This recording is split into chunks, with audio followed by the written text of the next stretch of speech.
আড়াই লক্ষের চেয়ে ২৫০র স্বার্থ বড় নয়। রেল প্রকল্পের ভাবাদিঘি অংশের কাজ আগামী ৩ মাসের মধ্যে শেষ করতে নির্দেশ কলকাতা হাইকোর্টের। এদিকে নিজেদের দাবিতে অনড় ভাবাদিঘির আন্দোলনকারীরা। দীর্ঘ ৮ বছর ভাবাদিঘি বাঁচাও জমি আন্দোলনে থমকে তারকেশ্বর বিষ্ণুপুর রেল প্রকল্প।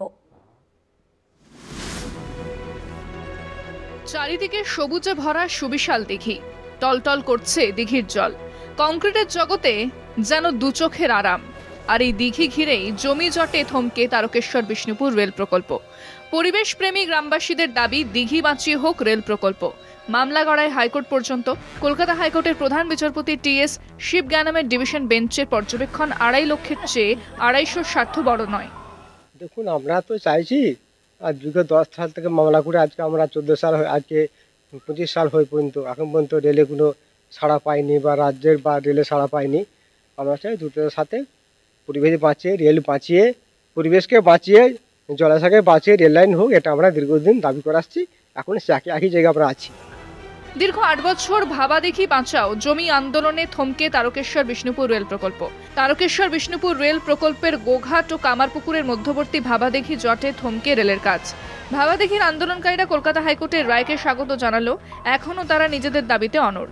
দিঘি বাঁচিয়ে রেলপথ হোক, দাবি একটাই।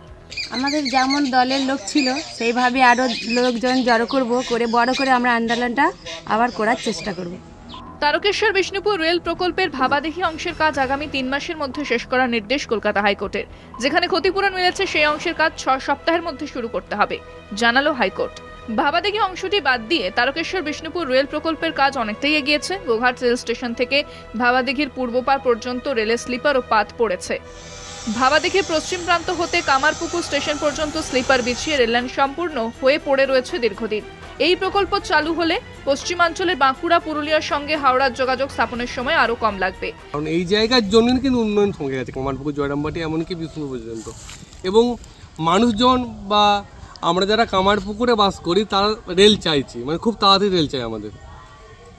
কারণ উন্নয়নটা থমকে গেছে, দেখতে পাচ্ছেন তো চারদিকে প্রত্যন্ত গ্রাম। এবং রেলটা শুরু হলে, তারকেশ্বর বিষ্ণুপুর শুরু হলে শুধুমাত্র আমাদের ব্যাপার নয়, গোটা এলাকার কিন্তু সমৃদ্ধি বাড়বে, উন্নয়ন বাড়বে।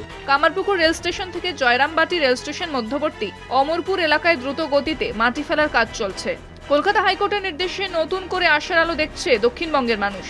হিন্দু ধর্মের এই যে তীর্থস্থানগুলোকে রেল মানচিত্র উনি মুড়ে দিয়েছিলেন, তাই হাইকোর্টকে আমি কিভাবে যে ভাষা খুঁজে পাচ্ছি না যে আমাদের আরামবাগের মানুষ হয়ে আমরা কী যে ভাবে যে এই যে রেলটা এতদিন বন্ধ আছে, যে রেলটা যে আবার হবে, সত্যি এর জন্য হাইকোর্টকে আমরা আরামবাগীবাসীর পক্ষ থেকে আমরা দুহাত তুলে ধন্যবাদ জানাবো। রেল কর্তৃপক্ষকে সর্বতোভাবে সহযোগিতা করতে জমি অধিগ্রহণ সংক্রান্ত সমস্যা মেটাতে রাজ্যকে নির্দেশ দিয়েছে কোর্ট, জানিয়ে তৃণমূলকে মিথ্যে শুরু করেছে বিজেপি। যে রাজ্য সরকার হাইকোর্টের কাছে ধাক্কা খেলেন জমি অধিগ্রহণের জন্য, আজ পর্যন্ত রাজ্য সরকার জমি অধিগ্রহণ করে রেল দপ্তরকে দিতে পারল না। হাইকোর্টের নির্দেশে আজকে রাজ্য সরকারকে আজকে সেই জমি অধিগ্রহণ করতে হবে। বর্তমানে জোর কদমে রেল লাইন ও স্টেশনে কাজ চলছে। আদালতের নির্দেশের পর পরিস্থিতি কোন দিকে গড়ায় সেদিকে তাকিয়ে সকলে। গোঘাট থেকে দীপাঞ্জন রায়ের রিপোর্ট, কলকাতা টিভি।